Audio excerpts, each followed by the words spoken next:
하나님의 말씀 보시겠습니다. 하나님 말씀은 사사기 2장 11절부터 15절까지 말씀입니다.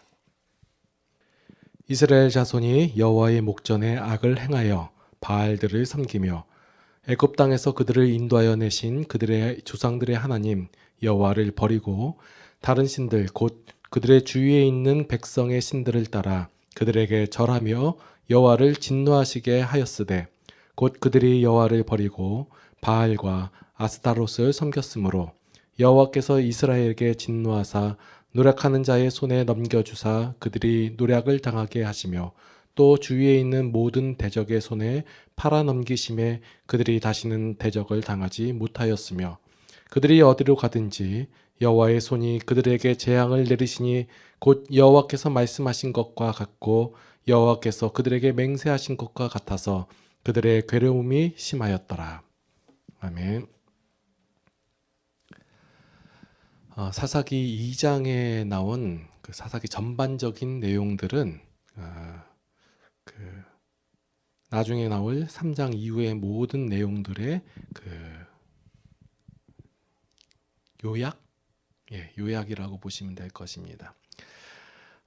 사사기에 대한 전반적인 내용들이 2장에서 나오고 그 3장부터는 이제 세부적인 내용들이 이제 사사를 세워감에 따라서 반복되는 이야기가 세부적으로 다양한 그 모양으로 나오는 것입니다. 우리가 성경을 읽을 때 보면 오늘 본문 말씀만 읽더라도 참 하나님의 모습이 오해되게 기록이 되어 있습니다. 어떤 말씀을 보면 참 하나님이 아닌 것 같기도 하고 이방신과 다를 바 없어 보이고 내가 믿는 하나님이 이런 하나님이 맞나라고 고민되는 말씀들이 있습니다. 오늘 내용에서 살펴보니까 마치 인간이 하나님의 말씀을 거역하니까 하나님께서 진노하셔서 벌을 내리시는 모양으로 내용이 기록되어 있습니다. 본문 14절 말씀에만 보더라도 공동번역서에서 보니까 거슬리는 못할 짓을 행하니까 하나님께서 노여움으로 팔아넘기셨다라고 기록되어 있고 15절 말씀에 여호와께서 손수 재앙을 내리시니 라고 되어 있으니까 이 말씀만 읽으면 누구라도 오해할 수밖에 없을 것입니다. 왜 이렇게 기록하셨을까요? 아닌 건 알겠는데 내용 보니까 하나님이 벌 내리시고 재앙 내리시고 말 안 들으니까 혼내시고 이러한 이유는 사사기를 바라보는 그 인간의 관점으로 하나님을 표현하였기 때문에 이런 오해되는 모습들이 나오는 거예요. 자, 인간들은 자신이 잘못을 해놓고 신을 원망해요. 왜 하나님 나에게 이런 시련을 주십니까? 하고 마치 하나님께서 주신 것처럼 저는 안 그런데 왜 나에게 이런 일이 일어날까요? 마치 하나님께서 자신들을 때리시는 줄 알고 있거나 아니면 하나님의 사역 혹은 영광을 위해서 자신들을 써먹기 위해서 연단을 하시고 훈련하신다고 생각을 합니다. 그러나 우리는 삶 속에서 수많은 선택을 합니다. 그 선택을 할 때 그냥 대충 선택하는 사람들도 있겠지만 각각의 삶 속에서 최선의 삶을 선택을 하는 거예요. 아는 만큼, 보는 만큼, 능력이 되는 만큼 선택을 하는 거예요. 10살 아이가 어떤 선택을 해요? 장성한 어른이 봤을 때는 그 선택이 굉장히 무모해 보이고 어리석어 보여요. 하지만 그 아이의 입장에서는 최선의 선택을 한 거예요. 그런데 이 아이가 커서 나중에 돌이켜보면 그 선택이 잘못된 경우가 대다수일 거예요. 지금 앉아 계신 여러분들도 지금까지 살아오면서 수많은 선택을 하셨을 것이고 그 선택을 했을 때 나중에 봤을 때 그 이불킥을 하는 그런 선택들도 많이 있으실 거예요. 자, 학생들은 보니까 그 공부에 대해서 애들을 보면 항상 고민이 많아요. 어떤 고민을 하냐면 꼭 대학을 가야 하나요? 대학을 가야 하나요? 여러분들 다 지나보셨으니까 어때요? 꼭 안 가도 되잖아요. 예. 아이들은 그래서 선택을 해요. 그러면 자퇴를 하겠습니다. 예. 그런 선택을 해요. 그럼 나중에 뭐 보면 그 선택이 옳을 수도 있고 안 옳을 수도 있고, 또 결혼할 때 보면 하나님, 이 남자가, 이 여자가 과연 제 평생의 배필로 맞습니까 하면서 고민을 하면서 선택을 해요. 하나님께 질문을 하고 하나님께 대답을 요구한 다음에 자기 마음대로 선택을 해요. 그래 놓고 살면서 힘들어하고, 물론 기쁜 때도 있겠지만 이런 선택을 하고, 또 직장을 구할 때도 선택을 하고, 교회를 선택할 때도 이런 할 때도 대충 선택하는 게 아니라 본인이 알고 있는 한, 본인이 경험한 것의 한도 안에서 최대한의 좋은 선택을 하려고 노력하고 선택을 해요. 이것은 본인이 선택하는 거예요. 그 선택에 대한 결과도 본인이 감수하는 게 맞는 거예요. 그런데 하나님께서는 이렇게 우리가 우리의 선택을 할 때마다 하나님께서는 그것을 회복시켜 주시고 선용하여 주신다라는 거예요. 여러분들 이 사실을 잊지 마시고 기억을 먼저 하시고 이 베이스를 가지고 성경을 읽어 나가셔야 돼요. 그럼 왜 이렇게 써놓으셨나 하면서 이 말씀에 대한 그 원래 의미는 무엇인가, 어떤 의도로 말씀하셨는가라고 생각하시면서 읽어가시면 좋을 듯 싶습니다. 자, 구약에서 사사기의 위치는 굉장히 중요합니다. 왜 중요한지 한번 설명을 할게요. 구약을 처음 열면 창세기부터 나오죠. 창세기, 출애굽기, 레위기, 민수기, 신명기, 여호수아. 그 다음이 7번째 책이 사사기입니다. 하나님께서 세상을 창조하시고 그 다음에 이제 뭐 아브라함부터 해가지고 하나님께서 약속을 하세요. 내가 너에게 너의 하나님이 되겠다. 너로 큰 민족을 이루게 하겠다. 그리고 뭐 나의 백성이 되게 하겠다라고 약속을 하세요. 그 약속의 결과가 여호수아서 13장 14절에 보니까, 잠깐만 살펴볼게요. 여호수아서 13장 14절에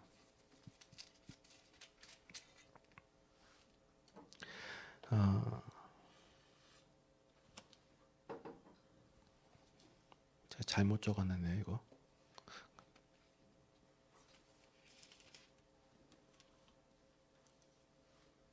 왜 레이지파가 나오지? 잘못 적었어요. 하여간 요 여호수아에서 하나님께서 이스라엘 백성들이 그 가나안 땅에 다 들어가고 난 다음에 마지막으로 얘기했어요. 내가 다 이뤘다. 그러면 약속하신 대로 가나안 땅을 주시겠다고 약속하시고 하나님께서 그 약속을 다 이루시고 성취하셨어요. 그 약속하신 모든 것이 다 이루어졌는데 그 다음에 이어진 책이 사사기예요. 사사기에서는 이제 이스라엘 백성들이 하나님께서 약속을 다 이루어 주시고 다 행하셨으니까 그 하나님께서 주신 그 약속을 받아들여서 그 땅에서 참된 안식과 평화를 누리면서 살아가면 돼요. 그 내용이 이제 사사기에 나오면 된단 말이에요. 하나님께서 이스라엘 백성들에게 가나안 땅에서 너희들이 행할 어떤 과업이나 이루어야 할 내용들을 주신 적이 없으세요. 그냥 그 젖과 꿀이 흐르는 땅에서 그냥 살면 되는 거예요. 율법을 주신 것은 이것을 지켜야 할 새로운 과업으로 주신 것이 아니라 그것을 지키면 복이 된다라는 거예요. 그런데 이스라엘 백성들은 하나님께서 허락하신 그 행복을 스스로 거부를 하는 거예요. 왜냐하면 하나님께서 알려주신 것보다 자신들이 생각하는 것이 더 옳다고 여겨졌기 때문에 하나님의 율법을 거부한 것이고, 또한 하나님께서 인도하는 삶보다 가나안 땅에서 살고 있는 그 거주민들의 삶의 방식이 더 좋아 보였기 때문에 하나님을 거부하는 삶을 사는 거예요. 이렇게 된 근본적인 이유가 무엇이냐면 이스라엘 백성들이 하나님을 오해하였기 때문에 그렇게 나온 거예요. 율법을 주신 것이 자신들을 얽매고 속박시키려고 그런 것이다라고 생각하시고 더 좋은 것이 있는데 그것을 금하게 하시고 하나님은 그냥 산의 신이고 그냥 애굽에서 나올 때 약간의 뭐 이적을 행한 그런 그 정도의 신으로 여겼다는 거예요.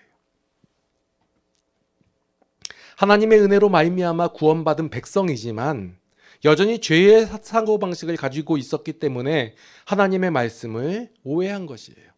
그 많은 오해 중에 하나가 바로 하나님께서 행하시겠다라고 한 것을 마치 자신들이 행해야 할 그 수행 과업으로 생각했다는 거예요. 그게 어디냐면 출애굽기 3장 10절에 보니까 그 모세가 하나님께서 모세에게 나타나셔서 이제 내가 너는 바로에게 가라. 그러면 내가 너로 하여금 이스라엘 백성을 구원하겠다. 이런 말씀을 하세요. 하나님께서 이런 말씀을 하셨어요. 그건 뭐예요? 바로가 듣고 이행할 수행할 그 어떤 과업인가요? 바로가 모세가 이제 그러면 하나님께서 말씀하셨으니까 모세는 지금 가서 이제 전략을 짜고 어떤 그 생각을 하고 어떤 노력을 해가지고 이스라엘 백성들을 다 구원해야 할 그런 짐을 그런 임무를 부여받았나요? 아니요. 이것은 이 말씀은 뭐냐면 모세에게 하나님께서 자신이 행할 일을 선포하는 내용이에요. 내가 이제 이스라엘 백성들을 구원하겠다 이거예요. 이거에 행할 일이 누가 하는 일이에요? 하나님께서 행할 일이잖아요. 그런데 이것을 이스라엘 사람은 어떻게 받아들였냐면 자신들이 행해야 할 어떤 과업이나 임무로 받아들였기 때문에 하나님을 오해한 거예요. 이러한 오해의 과정이 현재의 신앙생활에서도 우리의 가운데 많이 드러나고 나타나고 있다는 거예요. 하나님께서 하시겠다고 약속하시고 선포하신 내용을 마치 성도가 이루어야 할 과업으로 여겨서 하나님을 오해한 거예요. 왜 하나님은 저에게 이런 짐을 지어주십니까? 라고. 또 다른 오해는 하나님께서 시키는 대로 행하라는 말씀을 마치 협박으로 받아들인다는 거예요.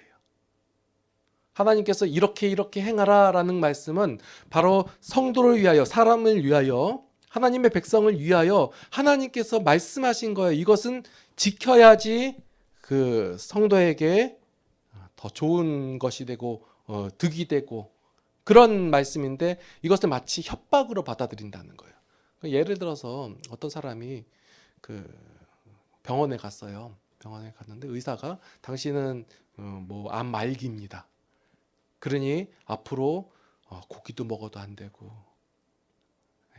이거 이해되면 좀 그러니까 제가 그 검사 받으면 경계치로 나와요. 그 신장도 좀 안 좋고 살이 있으니까 또 당 고혈압 이런 거 하여간 병의 경계니까 앞으로 먹을 거 조심하시고 이렇게 얘기해요. 그래서 와이프가 고기 구워 먹지 말라고 얘기하고 간식 먹지 말라고 하면 저에게는 그 말이 뭘로 들리나요?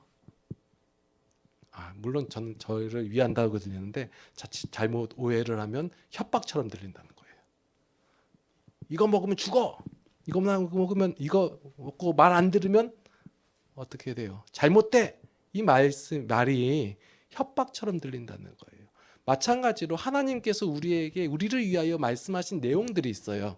그런데 그것을 받아들이는 우리가 마치 하나님께서 우리에게 협박하는 것처럼 들린다는 거예요. 이렇게 하나님을 오해한다는 거예요. 제가 여러분들에 말씀드리잖아요. 예배 안 드려도 되고 뭐 헌금 안 드려도 되고 찬양 안 해도 되고 착하게 안 살아도 돼요. 괜찮아요. 라고 얘기하잖아요. 근데 하나님께서는 그 말씀 속에서 보면 이렇게 행하라 저렇게 행하라 얘기해요.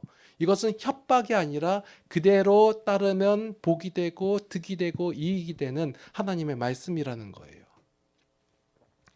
안 지키면 그 말씀대로 안 들으면 그러면 하나님께서 때리시는 걸까요? 아니면 내가 안 들은 걸로 말미암아 내가 그 결과를 당하는 걸까요? 하나님께서 분명 말씀하셨고 이렇게 지키라고 하고 이렇게 하는 것이 너에게 유익이다 말씀하셨는데 우리가 그 말씀 믿지 아니하고 이해하지 아니하고 바라보지 않고 행하지 아니함으로 말미암아 여전히 죄의 길로 행하고 있고 죄의 방법으로 살아가고 있으니까 당연히 그 결과들이 온단 말이에요. 이것을 마치 하나님께서 징계하는 것처럼, 마치 하나님께서 때린다라고 생각을 한단 말이에요. 이것이 하나님께 대한 또 다른 오해예요. 그래서 하나님의 말씀은 어떤 저주나 징계가 아니에요. 마치 저주처럼 들려요. 징계처럼 들려요. 예를 들어서 어떤 옛날에 어떤 엄마가 자식한테 너 계속 이렇게 행동하며 혼나라는 것이 글로 써졌어요. 그것을 수천 년, 수백 년 후에 어떤 사람들이 그 내용을 읽었어요. 그랬더니 그 엄마가 자식한테 이대로 행하지 않으면 혼난다, 혼낼 거야 라는 글씨를 읽었어요. 그러면 이 사람들을 해석할 때 어떻게 해석해요? 혼을 내어버린다. 혼을 내어버린다의 뜻이 뭐예요? 죽여버린다는 얘기죠.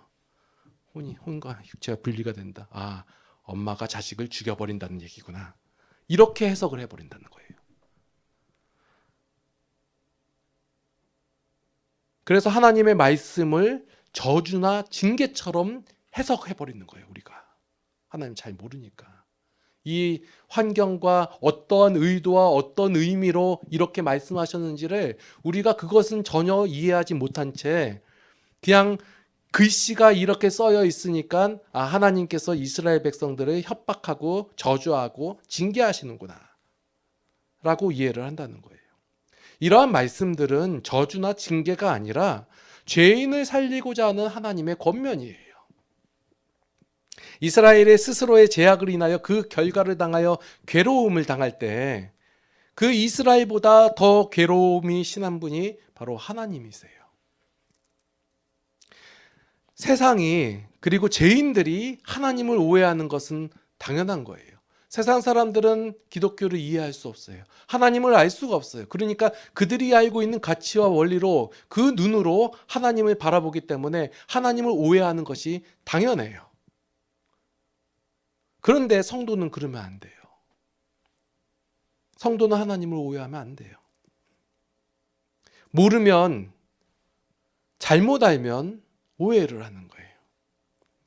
그 오해를 하는 당사자도 힘들겠지만, 물론 힘든지도 모르겠지만, 아마 근데 대부분의 성도들을 보면 하나님을 오해하고 힘들어해요. 밤마다 눈물로 울부짖고. 그런데 그 오해하는 자를 바라보는 그 상대방은 더 안타까운 거예요. 여러분들 드라마 볼 때 그 답답한 상황 많이 보잖아요.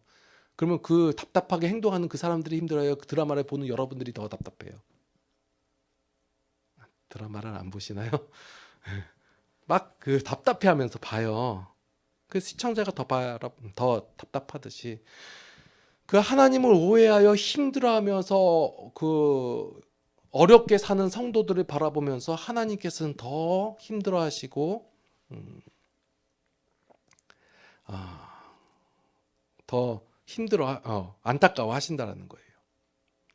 이 신앙이라는 것은 이러한 그 하나님에 대한 오해를 풀어나가는 과정이에요. 그래서 그 오해가 조금씩 풀리잖아요.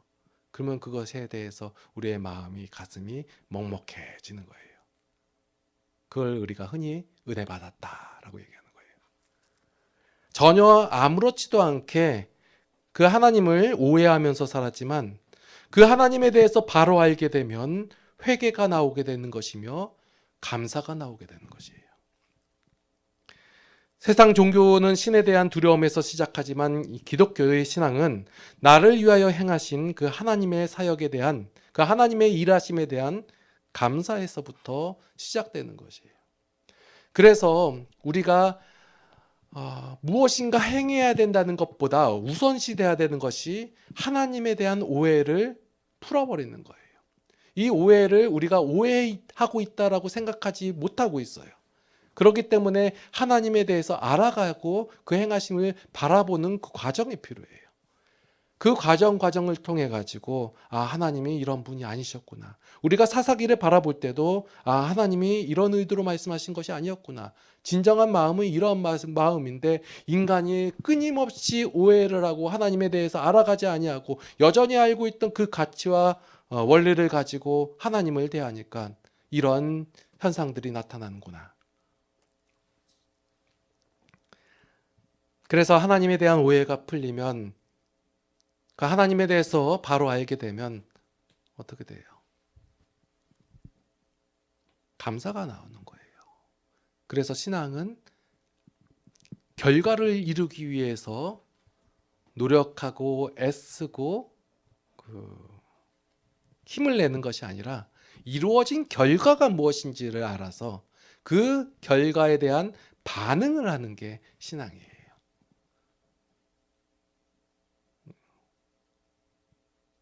그래서 끊임없이 생각하시고 고민하시고, 기본 베이스 말씀드렸잖아요. 하나님께서 우리를 사랑하셔서 우리를 회복시켜 주시고, 우리가 선택한 어떠한 선택을 하든지 간에 그 선택에 대해서 회복시켜 주시고 위로하여 주시고 선용하여 주신다.